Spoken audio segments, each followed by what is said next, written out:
prior to adjournment, we'll reopen for public comment. And sir, I didn't want to ignore you over there. Are you with this No, group or just here? listening. Okay. If you had something, you're welcome to speak too. Oh, I will. Okay. All right. That being said, yes. Okay. My name's Mary Ann Heston, and I'm here as a concerned citizen.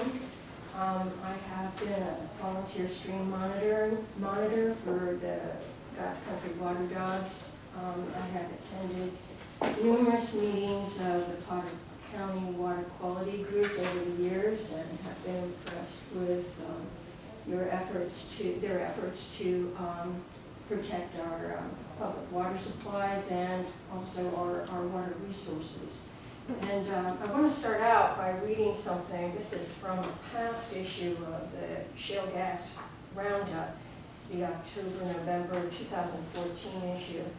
And the headline for the article is Potter County Water Protection Starts Here.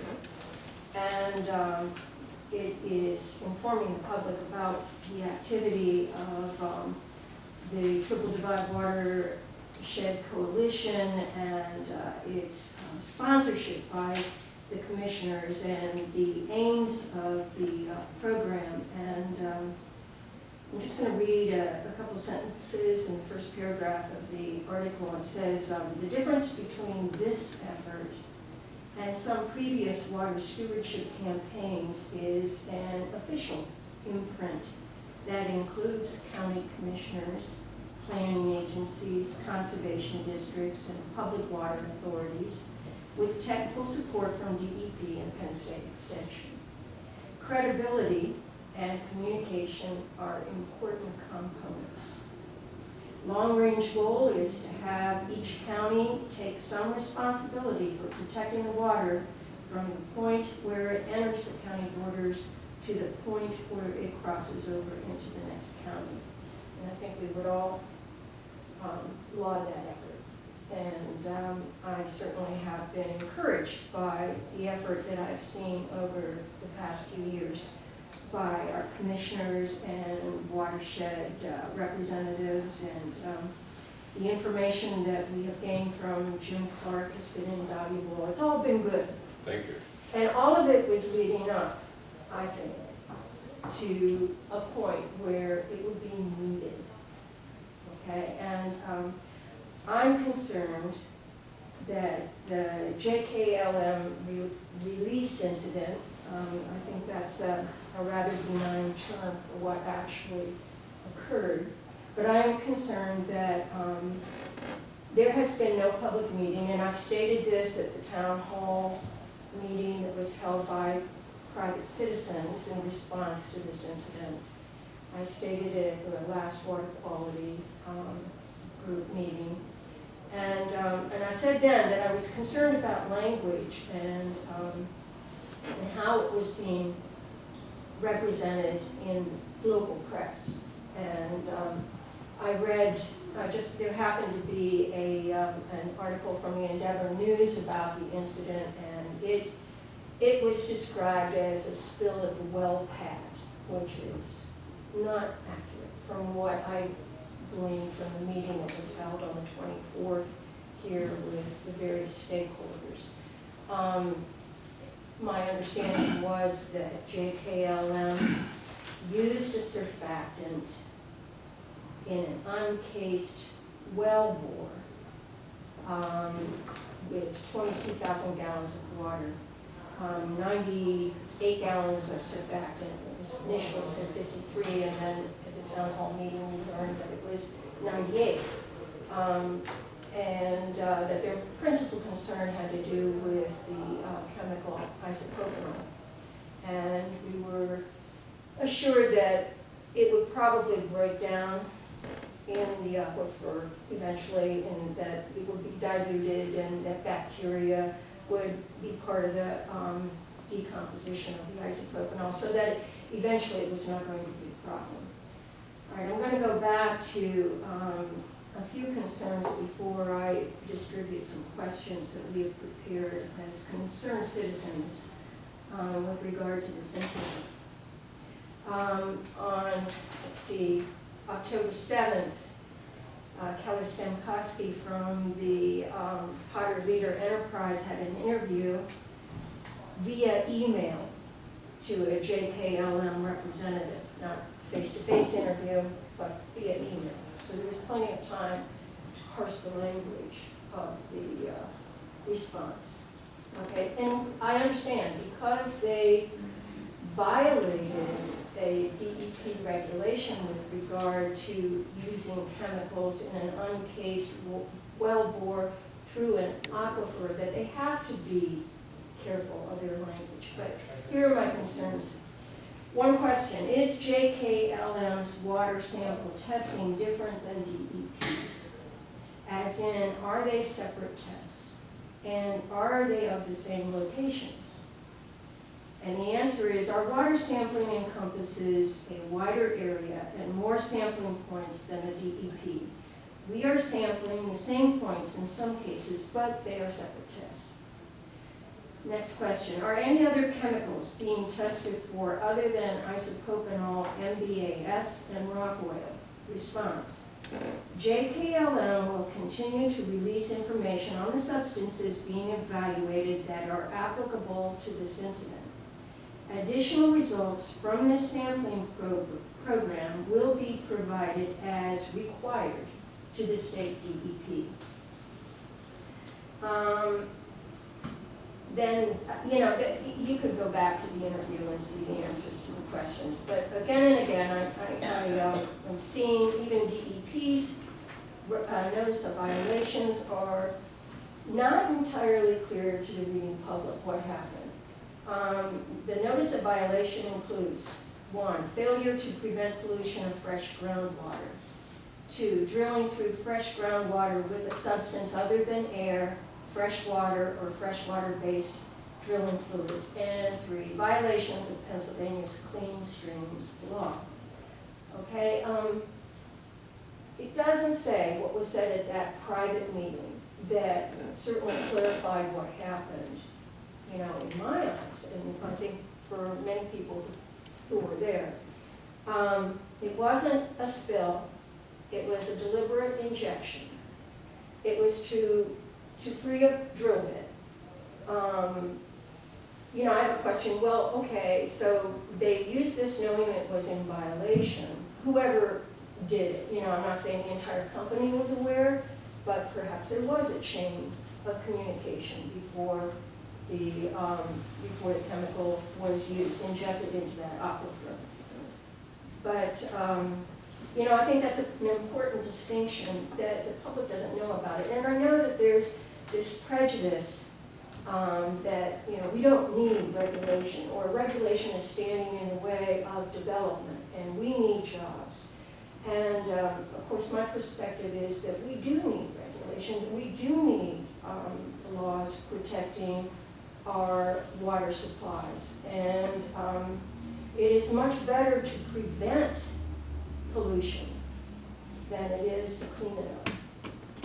And so, that's where I'm coming from. I know I seem to have been, overly persistent with this. I know, Susan, that you counseled patience as DEP is conducting its investigation, and that we do want information based on facts. I think that was why the meeting, the town hall meeting was called, and I think facts were presented at that meeting by the people who ran that meeting. They went through the timeline and they discussed the particular chemicals, et cetera, and their concerns. And they drew up those concerns and called for more public engagement or communication from our officials who are supposed to be representing citizens' best interests. What's happened now is that the only information that has been disseminated about this incident has been from JKLM, and it's been somewhat limited. And we're not able to get questions answered from the company, and it's true that they may feel that we are after them, and witch honey, as one representative described us, but I think what we are after is information, and complete information. And I don't think that it has been forthcoming. And Do you think it's being held back, maybe? I think that questions are not being answered. By DEP? DEP, will raise those concerns. I'm not sure that DEP is holding back, but I think they're being cautious, as the company is being cautious, until they get the test results. There's a reason for that. Okay, I understand that. Okay. You explained that. And I understand what you're saying with be patient and let them conduct their tests. But let's get to the questions then. Excuse me, ma'am, can you hold, my memory is full, so I'm gonna go grab a different recording. You've seen these questions. It's the first time it's ever done it.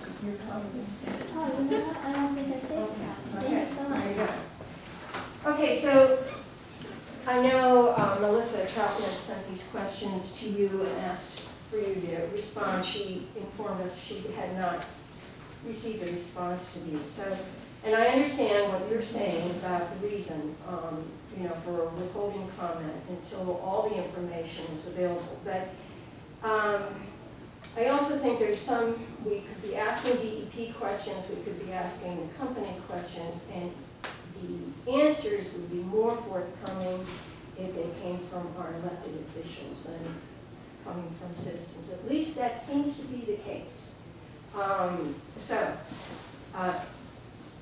When will the commissioners be making a public announcement or hold a public meeting regarding the incident? Number 2, have the commissioners requested a full list of chemicals pumped into the borehole? If so, were you able to attain? No question from JKLM on this one. How do you feel about DEP's response or handling of the contamination to date? Are you satisfied with JKLM's performance? What parameters are being tested for at the public water supplies? No answer from JKLM on this one. What events or seminars have you offered the community about the known and potential health risks of unconventional shale development? Have there been community health assessments conducted? How might this incident change the policies, procedures, and position of the Board of Commissioners in the future? What will the commissioners do to prevent future risk to public health and shared resources? I guess I should be numbering these. 8, is there any risk that these chemicals or their byproducts bind to naturally occurring materials and linger in the aquifer? No answer from JKLM. How long will JKLM test for contamination once water quality appears to have returned to background conditions? Again, no answer.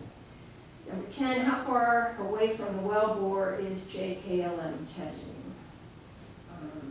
Number 11, how many groundwater monitoring wells have been installed and for how long? And last question on this page, will there be 24-hour monitoring at public water supplies once they're back online, and for how long?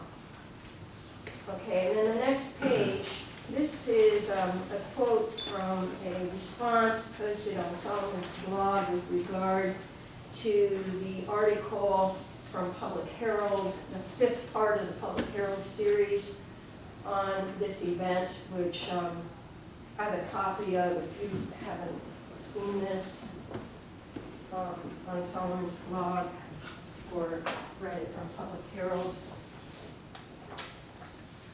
Someone posted this comment about the water that was also injected. Of as big a concern as this insertion of 100 gallons, that's not correct, it should be 98, but of drilling soap and chemical mixture directly into the aquifer is the introduction of 22,000 gallons of water from an unknown source. trucked in by trucks that also haul frack water away from drill sites, that was introduced directly into the aquifer that serves as many locals' water supply. Is that water contaminated with Giardia cysts or other contaminants that you wouldn't drink it if it were in a pond or river? You know, the requirements for fresh water involved in drilling operations are different from the fresh water that we would want to drink. You know that, even springs, people are advised not to drink from roadside springs because they can be contaminated with Giardia cysts, etc. So normally the aquifer recharges through rock and earth that filters the water. The deposit of 22,000 gallons of non-potable water into the drinking water supply of local residents is a serious concern. The drilling soap, having been detected miles away, shows this water moving through the aquifer. Has it lost its potability? Are we going to get sick from it? Now that's a question, and that's a concern, and as Lori said when we were discussing this, you know, we hadn't thought about that, and maybe it's not a serious consideration, but it seems a legitimate question. So, you know, that's something that when you get more people at the table with different backgrounds, that perhaps, you know, that we could get answers and, you know, we could be more assured that this is not a health risk, that this incident doesn't represent a health risk. So, will the commissioners find out the source of the 22,000 gallons of water? And then finally, some more questions that have to do with the future. We support a ban on unconventional drilling within the recharge areas of public water supplies. I know you have been active in asking DEP and their new regulations to consider public water supplies and notification of those public water supplies with regard to drilling permits or drilling activity. You know, it's one thing to, you know, have them consider it, and it's another thing to have some really strong protections in place so that, you know, people aren't affected by irresponsible or accidental activity at a well site. And then the last question, which really has to do with the future, but is an important question at this time, and that is communities around the world are working to combat climate change.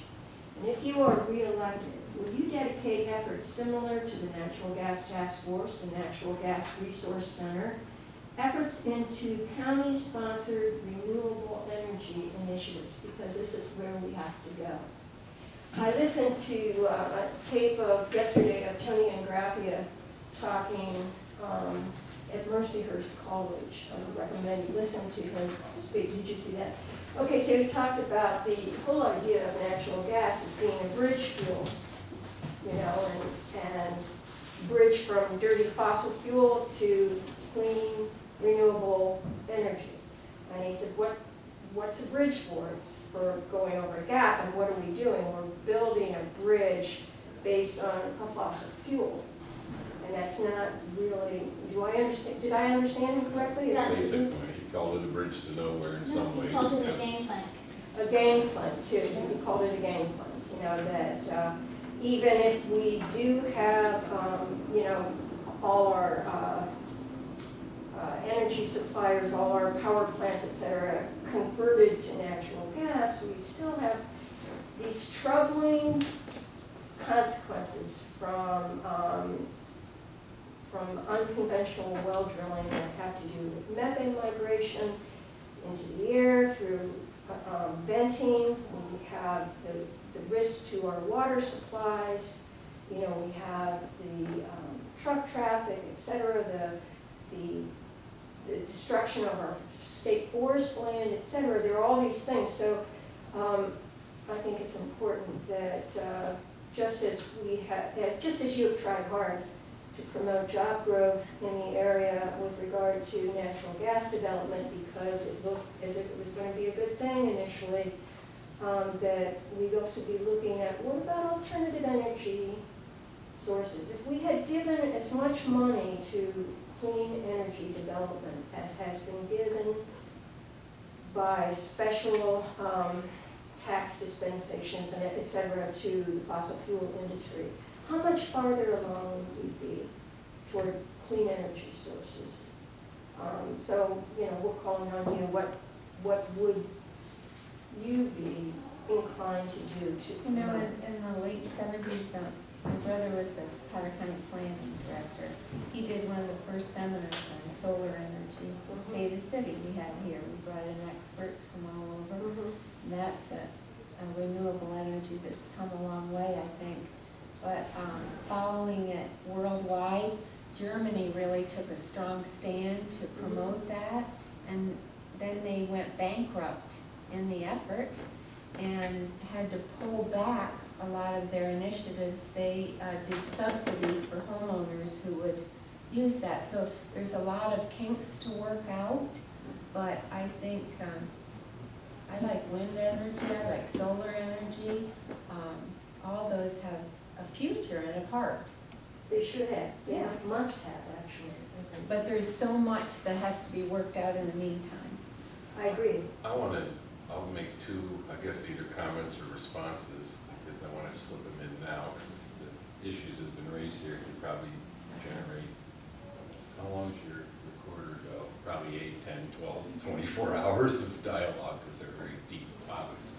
But the fundamental points I want to make is, the first one is, I believe, and I won't say on the part of the three individuals who are addressing us today, but I believe there's a large misconception on the part of many members of the public as to the responsibilities and authorities of a board of county commissioners in Pennsylvania. The county code lays out what our responsibilities and authorities are. Many of the issues that you've raised or the requests that you're making are really beyond our scope. Not to say they aren't all beyond our scope, because we still do have a position where we can communicate certain themes, topics, issues, and concerns to those who have that authority and responsibility. But that does not rest at this table. That's my first point. My second point is, many of these issues that you have raised here are legitimate concerns that many people share, and they're concerns that I fully believe that when the Department of Environmental Protection does follow through on its pledge to come here, as Susan said, with some patience between now and then, these issues and questions should be raised to those who have the responsibility and authority to respond to them. As recently as Wednesday, less than 48 hours ago, I spoke with a representative from the Department of Environmental Protection and reiterated our desire to have the department hold a public meeting here. I was informed the department will hold a public meeting here. However, there's two issues still lingering that need to resolve before they can do so. The first would be certain aspects of the litigation with JKLM, which is apparently going to move pretty rapidly.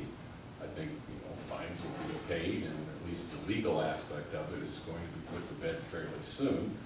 The second one is the results of the testing, and which you may have seen in, I believe it was on Potter County today. I'm getting so confused with all the communication lately. I believe that DEP stated that they have tested far fewer water sources than JKLM has, and will be reporting their results. And most importantly, among all the things I think people want to know is the water system that services Coudersport Borough contaminated in any way? And contrary to reports I believed, I could hardly believe my eyes when I read them. And I believed them, I read them. There were reports that the Coudersport Borough water was contaminated. As of Wednesday, I know of no results that say that water is contaminated. But those results need to get reported as soon as possible, as do the results of the testing on Charles Cole Memorial Hospital's public water source. We have 75 or 100 different issues and topics that really have come up here. They all have kind of some subcategories to them. So I just wanted to lay all that on the table at the same time so I didn't forget it, because I've kind of been inventorying it in my mind since you started your presentation. That's my response for starters. Thank you. Lori, or Les?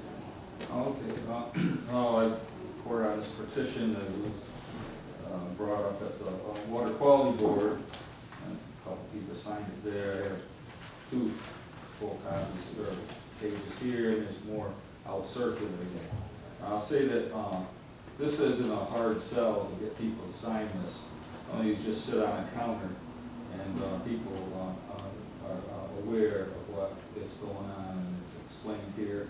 Plus, this petition doesn't pertain to the fact that maybe the right chemicals aren't being tested, as we know, what was available, what the chemicals available in the well pad when the incident happened, and what's being tested for, only 2 of the chemicals that are on the well. And that's quite an issue too. But I don't really know, Lori and I are talking about what to do with these. I'd like to present these to you. We have just made copies of this, but just as a symbol of public concern, I'd like to present these to the commissioners, and perhaps we'll go on and when we get the full petition together, we'll present it to Marty Bowser or whoever, whatever. But the people, it's just a learning tool mostly, petition. Okay. Do you want to read it? Oh, okay. Yeah, okay. The petition summary and background. After JKLMG injected chemicals in the aquifer, the company informed the public the composition of the product injected, known as F485, as a concentration of isopropanol of 10 to 15%. The entire chemical composition of F485 has not been disclosed due to the impacted community. We, the undersigned, are concerned citizens who urge our leaders, officials, and regulators to act now and take whatever action necessary to discover and disclose to the public the complete chemical composition of the foam booster and stabilizer known as F485. So the 85 to 90% of this compound, which is like saying, it's not like saying it's breakfast cereal, but it's like saying cornflakes. You don't know what's in it really all that much. It's just a name, F485. In fact, other companies make F485, right? Yeah. Other chemical producers. So that's what that says. And that's been identified as soap, like on Marcellus, there was some Marcellus site that, what's the big deal? They injected 53 gallons of soap. Okay, well, if it is truly only soap, that's fine. But why aren't, why isn't there an answer as to what's the chemical composition of that 485, so we can verify that there's nothing to worry You might about? want to read the label of the soapbox sometime. Yeah, but, It's not all innocuous products in the bar of soap. right, and I'm Depending on not where you buy it. advocating drinking soap. I wouldn't, squirt soap into a 5-gallon bucket and drink from that bucket. Well, I have something to bring up, and I guess I want to start, I have 6 quick things that I want to bring up, and I guess I want to start where we left off at the meeting the other day, where I was concerned because I did the labor and industry right to know request, and I got the list of chemicals that were on site, and I compared it with the list of chemicals that the DEP was testing for, and only 2 of them matched, and so I was very concerned about that, and it's important to note that the list that the labor and industry had was in volumes of 1,000 gallons or more. For example, the F485 was on site and less than 1,000 gallons, so that wasn't even on the labor and industry's tier 2 form that was required for JKLM to file with the labor and industry. And so, nor was the rock oil, because that was in a volume smaller than 1,000 gallons. So we don't know what other chemicals besides this group that was listed on tier 2 was on the site at the time, but they were available, and I'm concerned that because they were available, they may have been injected into the hole and we don't know. So I followed it up with a phone call to Mr. Hamilton, who works in the Safe Drinking Water program through the DEP, And he's the one that his office responds to the spill and tests the area's water supplies. And I explained to him why I was calling about this list of chemicals, and he said he has no idea what was on the site because he's not in oil and gas management. He's in safe drinking water, and that safe drinking water, his office only tests for the compounds that the Safe Drinking Water Act sets standards for. So that pointed to the need that there's a gap between what could be down that hall, and then after the Solomon's blog post raising the issue of where did the 22,000 gallons come from, it could have come, like the post said, to the site in a truck that trucked residual waste, so there could be trace chemicals in there. And some of the chemicals related to oil and gas drilling and fracking, relatively low amounts are toxic to humans. Sometimes they're measured in parts per billion.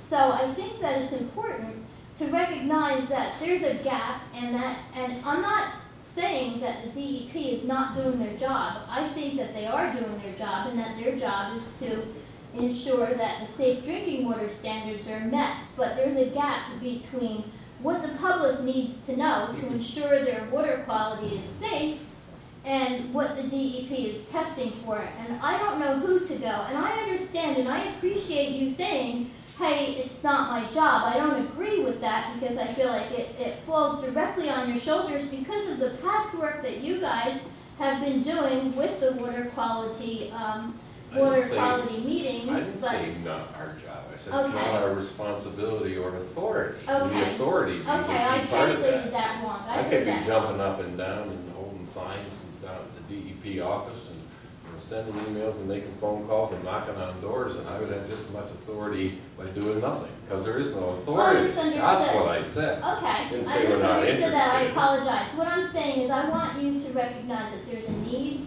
and help us fill that need. Because it is a serious disparity between what could have went down that hole and what could be in the drinking water and what they're testing for. And these are the And so- issues that I think when the people that have the responsibility and authority are in this room or in that big room on the other end of this building, these issues can be brought to their attention and be addressed by them. What The can we do to address these I issues? don't know. I think maybe speak to a solicitor about what kind of legal action we could take, because it's not the DEP's job. The DEP says we have a responsibility to ensure that safe drinking water regulations the act is met, but there's unregulated chemicals that are at question here.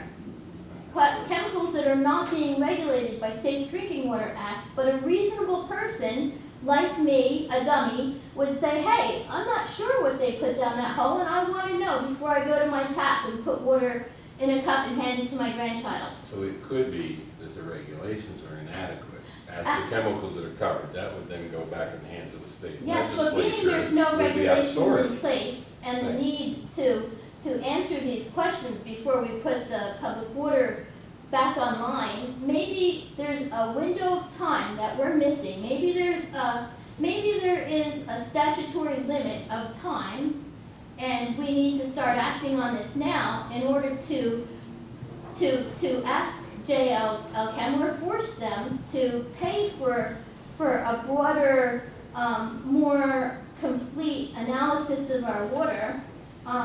Maybe the state doesn't require it, but maybe that's what we need is a legal action, and we might want to act on that soon, and in case there's a statutory limitation. And that maybe if we wait another 30 days and have patience, maybe that window of opportunity would be closed. Do you know if there is any kind of statute limitations with regard to any action as a result of the incident that occurred in September? Can we check into that? That the county, doesn't it seem like a legitimate question with regard to, protecting the county's interests, the borough's interests? With the township, Yeah. maybe more authority lies with the township and the borough than with the county government in that position anyhow. You mean the statute of limitations on the liability Well, for there's a, the damage or? well, there's an Is there? That's assumed, what we're asking, is there, it?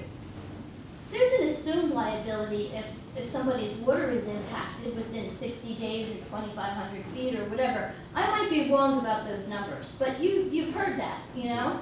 But is there a presumed liability in this case? Is there, I mean, do we have a certain amount of time to even pursue that option if that's available to us now, or, you know, is a window closing?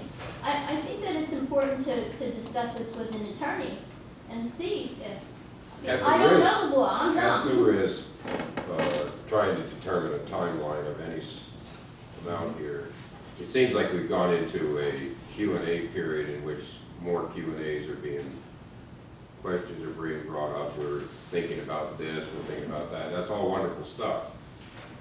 What I need to do inside of this meeting is, what if was the purpose of what we've received? What is it that you're asking or not asking of us? So that I can bring this at least to an adjournment of the meeting, in which then we can sit here and talk all day about the what ifs and the could this be's, and Jerry can tell you, we run that under a open forum of information for the press, because it's just at some point, the meeting needs to close, the business has been handled. Our general public comment period is 3 minutes in the front of the meeting, unless requested by the individual for an open forum prior to a meeting. I've tried to be as accommodating as I can, and I'll continue to sit here and listen because I appreciate what I'm hearing. I'll move on. I just have a formal thing I need to do at some point, and I'm asking, are we reached that point as far as the meeting, public comment? Do you feel that we have met the statute of our policy and protocol, or are we still? Am I over my time limit? Well, the 3 minutes have gone by a long time. So you've met. Well, I'm met. but I do And then I not do want have a lot to, more. well, I understand, and that's what I'm saying, is we can continue to It's up talk to you. all day long. Okay. It's just, I have a meeting to close, and we've already extended, I think, a courtesy as far out as we can extend. Just asking, is it all right with you if I just ask for an adjournment and then we continue talking? I would rather have it on record. It's up to you then. I guess we just keep going. Okay. Because I'm not going to deny, because I know the risk factors of doing such. Thank you very much. I do appreciate that. Because it I- is money, what I'll- was the purpose? I just wanted to raise that issue. I felt like it's important, and I think that it has to be answered within a timely manner. That's an important point. I'm sorry I took so long, and I'll try and rush the Well, rest I'm of just it. trying to get to a Okay, I conclusion area understand that. of I'll some hurry. context. Because we can Okay. ask questions all day and we'll have a, I think these are 45 important, and I page think we book. should just make, okay. My next question, on the second page of the thing that we just handed you, is a response from Jennifer Means, and she brings up that, 14 water supplies, by the department have been sampled and 123 by JKLM. I just want to point out that there was an incident of a water supply, 8 water supplies in Lawrence County. 4 people reported it to the PADEP and 4 people reported it to Hillcourt. And a year later, when they were still having issues, Hillcourt, the DEP followed up with monitoring only the 4 that was reported to them. So there's a huge disparity between the 14 water supplies that the DEP is investigating and 123 that JKLM is. I think it's important for some kind of public notice and meeting so that we could inform people of this. Because a year from now, there may only be follow-up required for 14, or the DEP might only cover the monitoring in the future for 14 and not the 123. I'm quite certain that that's an issue also that will be raised with DEP's here, and where we can bring that to their attention. Okay, right. I understand that. There might be a window of time that we have to do this in now. Okay, yeah, there's a need to secure funding for the test for the unregulated, chemicals the potential chemicals, and I don't know if that could be something that guys could pursue for the people or not. The Department of Health has an environmental risk, or, you know, when things happen. And I was wondering if you contacted the Department of Health? And, No, I haven't. I don't know, see it. they have I'm sure they're a aware. department that specifically works with an environmental, you know, associated with shale gas extraction. Okay. And I guess that's it. I wanted to stress that it's important. I'm not saying that the EP isn't doing their job. I just think that it's important that somebody move on getting just the unregulated chemicals tested for, and make sure that that there's money available. I mean, if they do close this and put this to bed, like you said, and they do take an enforcement step, you know, that will put it to bed. And then what are the options afterwards to get our water tests paid for after the enforcement, and it's put to bed and it's done? Is there, you know, are they going to in perpetuity pay for future monitoring after the enforcement? And I think that's important to recognize that there's a need to have that paid for in the future. Well, let me inject at this point that I truly appreciate your interest in this matter, because it does raise questions, and those questions need to be raised. Timelines, when can this be done, what are you going to do, how are you going to do it?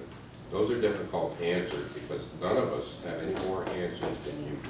I understand that. We can be held as accountable to this as one chooses to, or we can be given the opportunity to learn and to discover exactly what is it and how's it been done. The questions help us ask the right questions. So there's nothing wrong with this whole dialogue.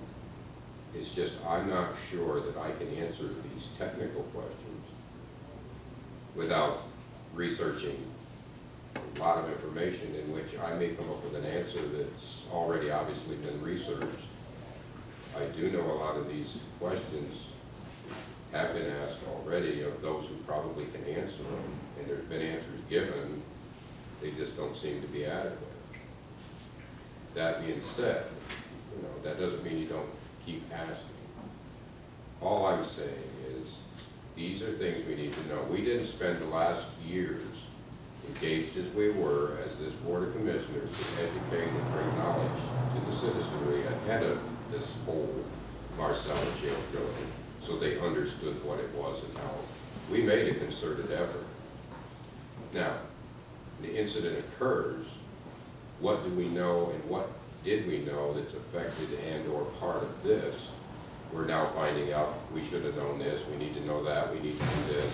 We're finding out all the other things that we need to do, but until that incident, you don't really know things. Now looking back, it's very easy to say, well, why didn't you this or why didn't you that? And I appreciate that. I've lived long enough to know how the world works. And all I'm suggesting is this board will attend to these questions in the timeline in which we can get it done. We don't hold all the authorities, as Paul mentioned, so we can't drag people to a table. You have the privilege here because of local government. You can come in, set up, and we'll accommodate. I don't have that privilege with DEP or anybody else. I don't have the authority, any more than you do. I can ask questions. As far as I know about chemicals, they're proprietary. This product is made by a third company. It's a company that makes something with a recipe. They have a right to their recipe. I don't know what it is. I don't know who knows it. I've asked the question. I get no more information than you do. Under title. So when it gets all done, I think I made this statement to another individual in an earlier meeting. It's like you can take this board and pound on them all day long. We cannot answer questions that there are no answers to. We cannot bring authority to a spot. We cannot bring authority. What we can do is offer an audience to listen, put together a comprehensive meeting in which these answers can actually be brought, and do it in a way that's professional. Can I ask you just There's one nothing thing? more I can do about one thing, though. I understand that you're waiting. And I know I frustrate people when I get into this mode, I but understand, that's all I can but do. again, I understand it. I'm just asking you to have a meeting, to have the public bring questions to you, so that And we you have can get those. suggested that we are going to do that, but it seems, until we But- put a time, date, and place on it, there's no way that that question can be answered. We just know we're going to get there, but we have to have the players there that can answer the question. And we What I'm walked out of saying the is- public meeting at the auditorium here with a list of 8 or 10 questions, and I brought them to our table, and they're here, and we referred them to DEP, so that has been held in one pretty well advertised We need, public forum. we What need I'm those saying there. is- We need all of the activity that's been held to be disclosed, not just what are you gonna do about it, what are you gonna do about it, what are you gonna do about it. This is what we've done. What I'm This is saying what is, we're doing. what I'm saying is, don't hold the meeting to give us the answers. Hold the meeting so that we can hear from the people in the community what their questions are, because this thing that was posted in Solomon's blog made a good point. And that is, there's a lot of people that are thinking about this, and they're bringing up things that we never even considered. As we're And sitting so, here gather today, Lori, we questions. hold a public meeting every 14 days. Every 14 days. And everybody in the public is welcome to it. And we can only do what we can do. And up until now, other than this meeting, this has not been a subject. We've had other subjects, we've had other concerns. But as in a public meeting with the constituents that we're responsible to, this is the first meeting that we've had in which there's been a question asked. What are you doing? Other than yourselves. That doesn't diminish it. I'm just letting you know. You say we have not had public meetings where people can ask. We've been holding them every 14 days for 8 years. Nobody's been denied the opportunity. Effort's one thing, opportunity's another. And we've held all kinds of meetings on these things over the years. And we've sat in empty rooms. In brainstorming, if the DEP. Mary can attest to it. We've got 2 water committees now that did not exist, that now do. And I would like to think the work that's been done by those committees is valuable. And the efforts have been honorable. And we have a fairly diverse group that meet there, and we've had opportunities where we didn't always agree on things. But we respected each other, and when we left the room, we all understood what it was our true mission was to try to accomplish. We're all right in there with it. None of us want a bad situation. But everybody plays a different role inside of these. We commissioners, we have to look at this from a much broader spectrum. And I know that's going to not fit everybody's desires. We will get there, and when we do, we'll have the answers, and they'll be valid, correct? And we'll go from there, and hopefully, whatever has occurred here will never occur again, because it's been resolved. Human error, I cannot back up, I cannot change. Someone made a decision, it was a bad decision. They've already suggested it, they've already told us. I don't know what more can be said about what happened, whose fault it was, what shouldn't have happened, what's being done. Now it's a matter of trusting, I guess, those departments and agencies with the authority to handle this incident. And we have to live inside those parameters. We have no other option. And that's what we're trying to do. But as I said, I appreciate the answers, the questions. They need to be asked, they need to be answered. It's just, I'm unable to meet a timeline. It seems to be the one that everybody else would like, but this public meeting thing, we're setting one right now. The problem with that is it's being held a lot on a weekly, and Nobody's a lot of asked me to- working people are not attending. Now, see, here's my point. After all I've just said of what we attempt to try to do, there's still a fault that we don't do something enough. And I'm just saying, we try. That's all I'm saying. And it's not an effort of trying not to do things, it's just, this is what we have, this is what we do. We've listened to this, we will have a public meeting. If you want the full public meeting, we've got to have somebody there besides 3 commissioners to answer questions. We are not experts in this field. You know more about it, Lori, I'm sure, than I do. because you live and breathe it. And I appreciate that. People have to have passion. People have to be advocacy, because that's how things get talked about. But we shouldn't be adversarial about it. We're trying to all work towards the same solution. We're trying to say, here's what we can do, this is what we will do, and here's how this can happen. That's all we can do. But it just seems like no matter how we bring this thing to the table, it's not quite right. So ultimately, I end up with, what is the answer ultimately that resolves this in your mind, that whatever needs to be done has been done to the point that, because I don't believe you can eliminate risk. There'll always be risk. But what will it take to bring this moment to a conclusion from the commissioner's point of view that we need to do so that we can begin to work towards that? That's all I'm asking. I think that there's just a lot of questions that haven't even been brought up yet. I'm Because, sure. you know, I like, haven't thought of them yet. You guys have brought up more than I have. I never thought about where the source of that water came from, you know? And that's why I think a public meeting scheduled and announced so that people could attend, people could bring their questions. And maybe there's a lot of questions that we haven't thought of yet.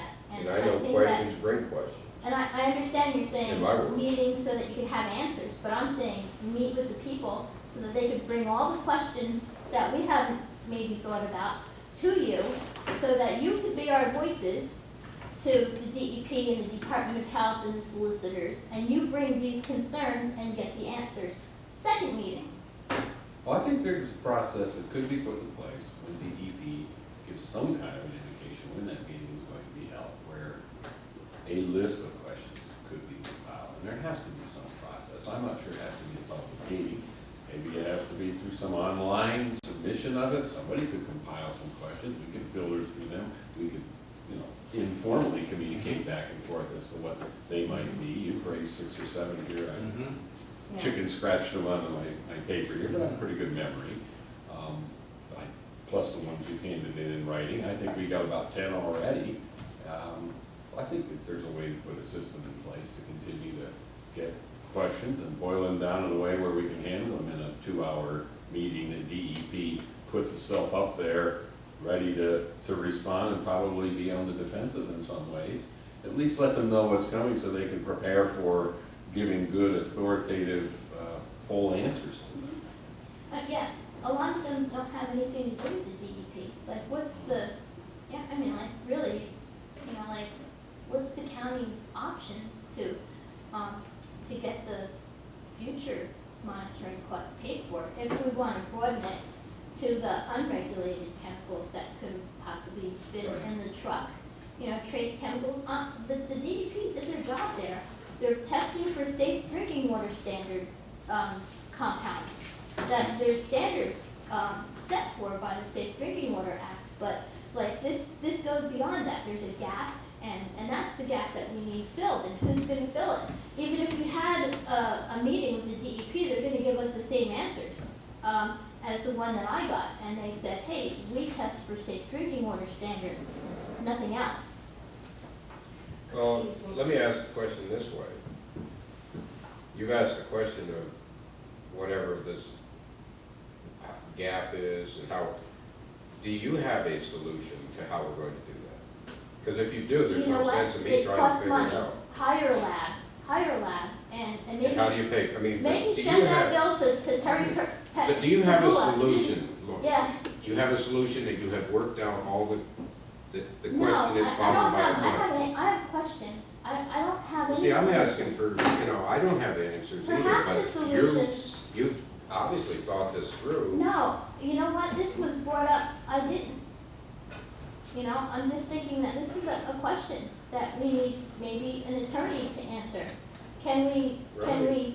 hire a lab? But I don't know, but you've introduced that question to me here at this table under a pretense of an answer. No, I've I didn't asked think you you, would have do an you answer. have any solution? And you say, well, no.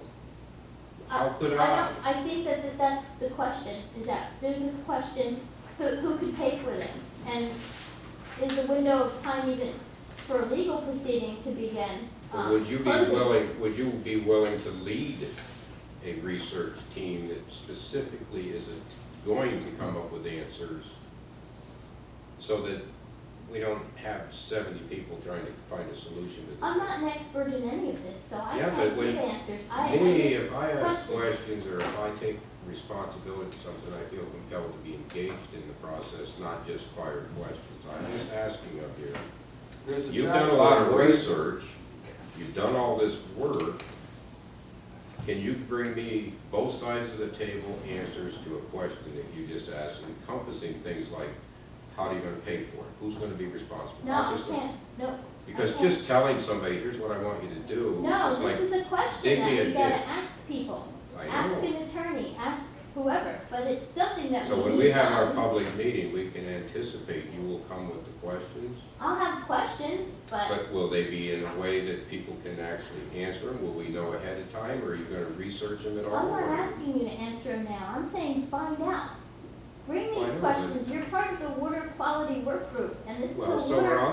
quality I mean, issue. it's not all one This is a person water here. quality issue, and It's not a one-person deal. I understand that. I'm You not can't asking. just pass off something that you woke up in the morning and say, hey, I I'm think this is bringing you- important, go fix I'm it. bringing you these, I'm asking you to this help. issue because you're our voice. You're our connection to the DEP, the Department of Health, Right. the Attorney General's office, the solicitor. So when I answer number one, that says, when will you? If I answer that, I don't Wait. even know what question that is. What question is well, that? it says, when will the commissioner be making a public announcement about the incident? And if I say, well, we are going to plan on holding that public meeting as soon as the results are in and DEP has notified us that they're able to come and give us a full explanation of what they found.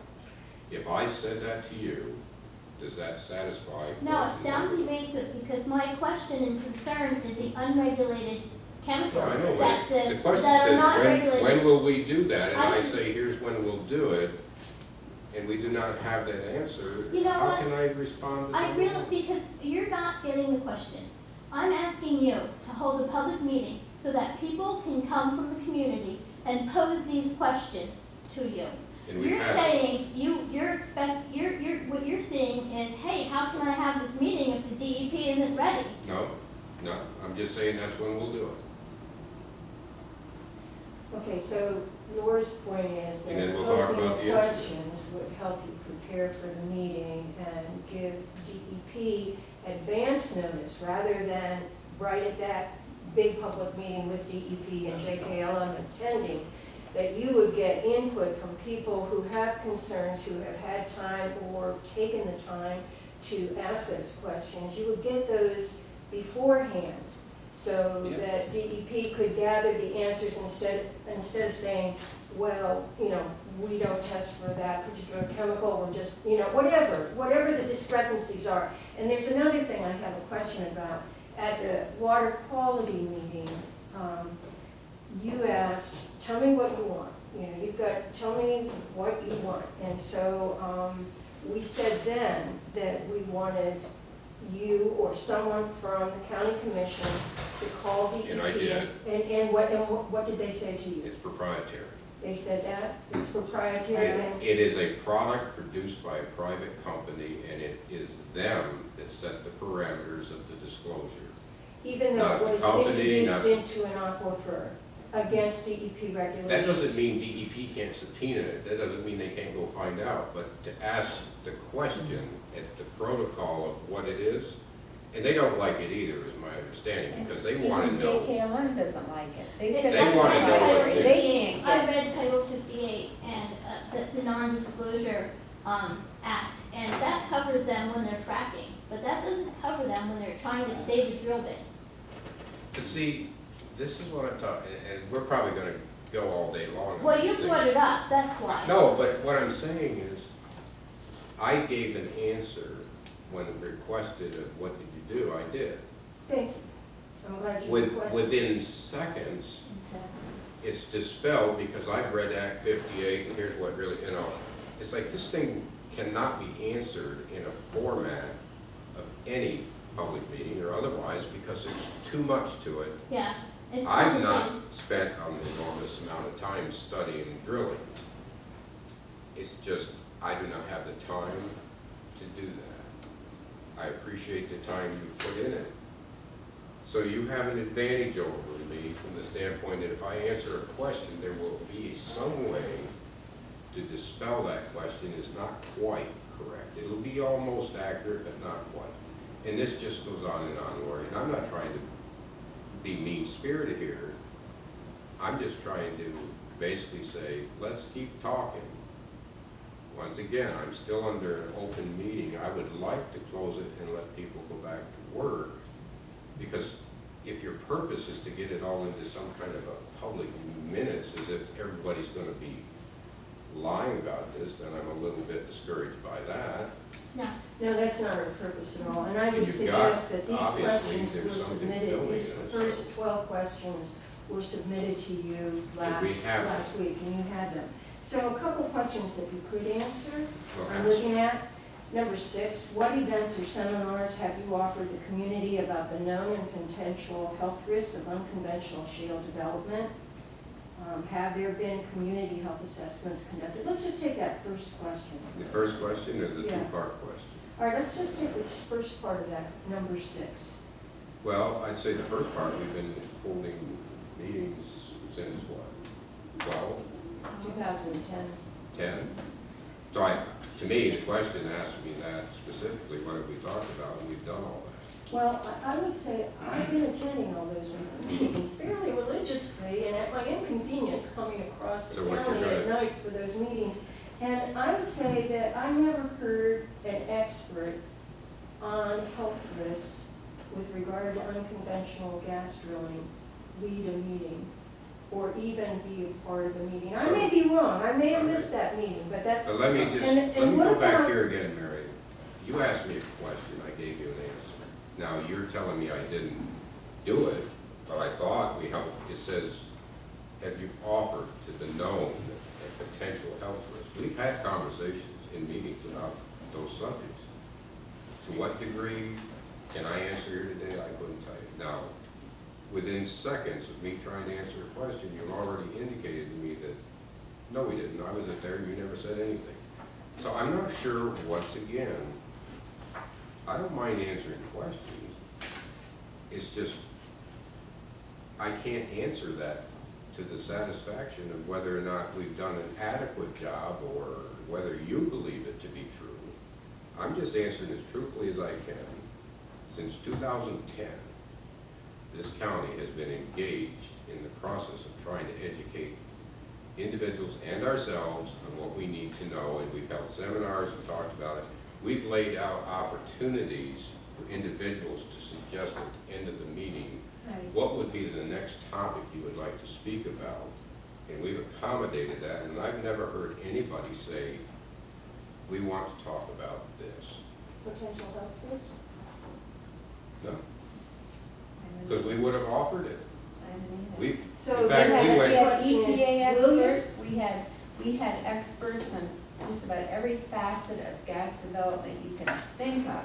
Air pollution for certain Housing. activities. Yeah, that sounds kind of like a Water Water treatment contamination, options, water water treatment. withdrawals. so I don't know which option of health we're trying to talk about, but I would argue we've talked about a lot of that, and then we've offered the opportunity for individuals to suggest what we should talk about next, in which we did not receive anything, but broad statements of things of this nature. Once a question's been asked and an answer given, there's always just the yeah but factor that here we go into the next question, because it's really not what I'm looking for. Okay, but number 7 then.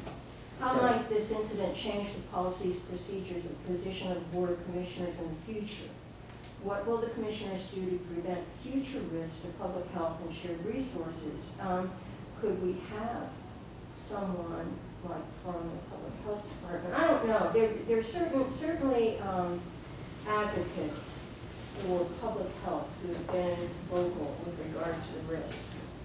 Could we have such That's, a, had enough? But that's. No, I'm one of those people that has a schedule, I'm sorry. She is Yeah, depressed. all right, yeah. I live by the clock. thanks, Jerry, we'll see you later. Thank you for attending.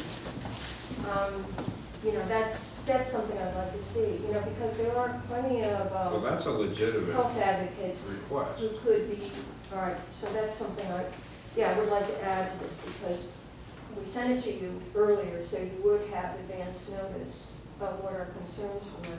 So I was hoping, you know, I'd get an answer to that, you know. Well, I didn't even know We you were have coming such to a- ask one today. If I'd have known that, we could have done a whole different type of You know, performance it's here. not like when we get things in the email or whatever, you don't take it seriously. Our plates are full, seriously.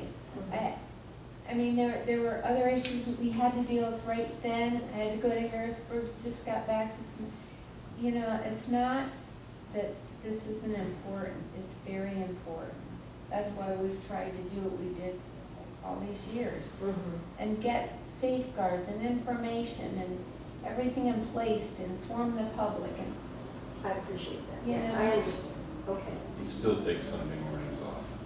Yeah, and have Often. time for your family, I Not know, all I Sunday know. mornings that I work. It's an unfortunate circumstance that has occurred, and we're now learning the situation as it is, what we need to do next, so that when we get to this point, we understand it and it doesn't happen again, and we put every safeguard we can to eliminate risk into the factors.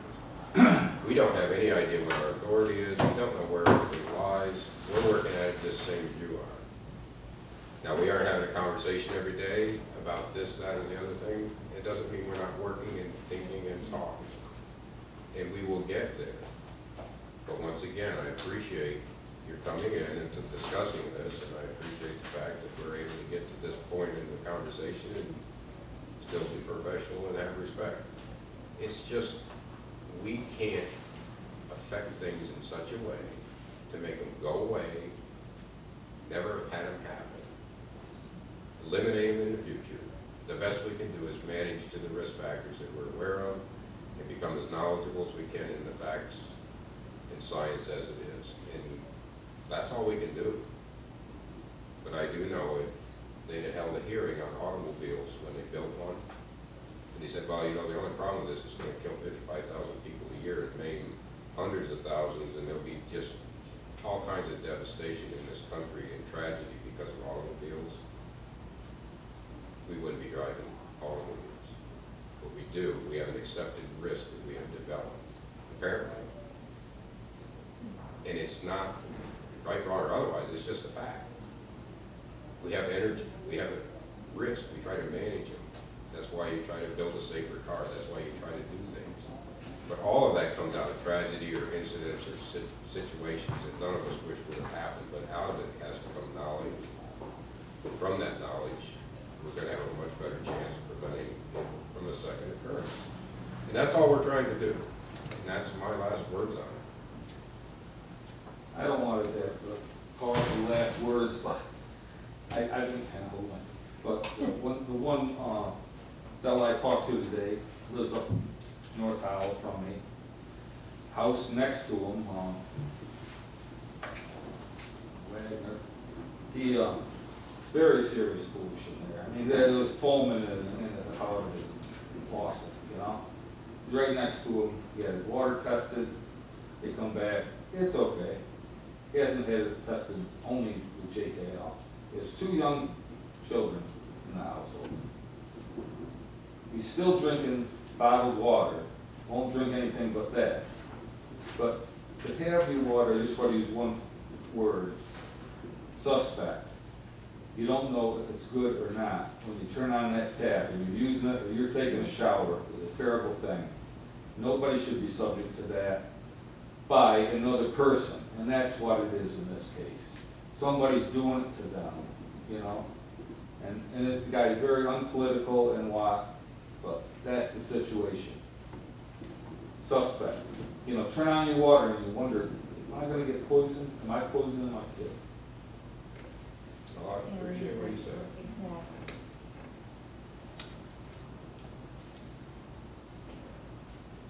So, do you think that a meeting with people who are concerned before you have a meeting with PDP is a valuable thing, or do you think it would be tiresome? I mean, do you think it would be valuable to have have such a meeting with, well, like Triple Divide Watershed Coalition. Have people come to that meeting and express their concerns and have that input before meeting with DEP and even share those concerns with DEP before such a public meeting. Do you think that's a good idea? Well, you guys had a meeting, right? Somebody did. Yeah. Sailor Streams and Triple Divide downstairs, or Public Herald. Yeah. Were there any questions that came up out of that? Yes. Yeah. Can they be compiled? And Well, we did, Les hired a hydrogeologist, ProGas. Oh, I understand. I just wondered what questions came out of that meeting, because once again, that was a public meeting. A lot of questions came up. A lot of questions, You know. a lot of questions about time lapses and how news was spread, as I recall.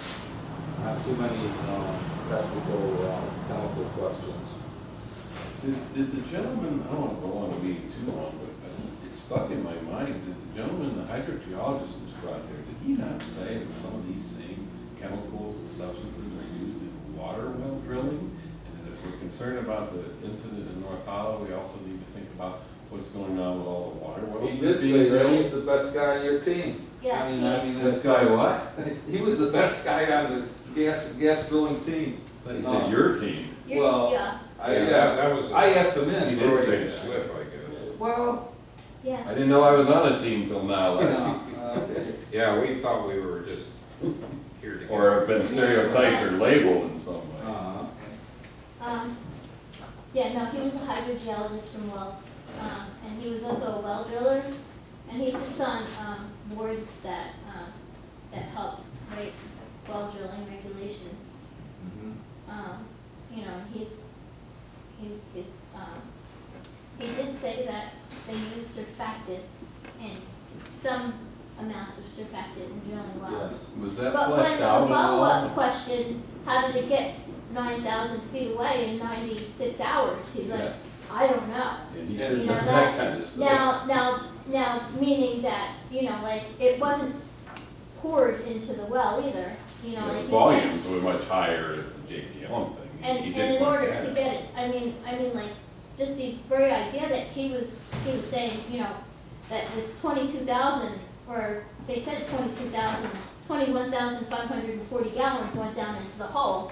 You know, it had to have been with some amount of pressure, because what Bob Volkmar brought up the other day at the meeting, the Water Quality Work Group meeting, was that they were drilling the well and that there was some kind of influx of water into the hull, you know, and that's what made the drill bit so hard to come back out of the hole, you know? And I can't imagine pouring something into a hole that has an influx of water from the aquifer without some amount of pressure to get it to travel 2.8 miles. You know, we know that it was injected and not poured. And with some kind of pressure, you know. And the fact is, there wouldn't be a DEP regulation prohibiting such an action. It Water weren't wells. important. Right. I don't know if there's any regulations on water wells in Pennsylvania. I know 48 states have them. Yeah.